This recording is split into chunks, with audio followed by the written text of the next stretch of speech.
குழப்பங்களை மனதில் சுமந்து கொண்டு நீ நிம்மதியை இழந்துவிடக்கூடாது. வாழ்க்கையில் ஒரு மேடு பள்ளங்களை கடந்து மீண்டு வெளியே வர வேண்டும். இன்னல்கள் வந்தால் எதிர்த்து நின்று போராடி வாழ பழக வேண்டும்.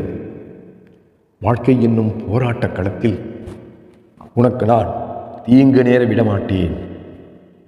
நான் எப்போதும் உன் உற்ற துணையாய் இருப்பதால் உனக்கு தீங்கு நேராது. அப்படி எந்த தீங்கும் நேராமல் நடத்தி செல்வேன். உன் துயரங்கள் எல்லாம் விலகப் போகிறது. மகிழ்ச்சியாக இரு.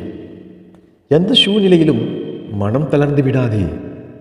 உன் நிழலாக நான் உன் துணையாக இருப்பதால் நீ என்னிடம் வேண்டிய எல்லா நன்மைகளும் உன்னை வந்து சேரும்.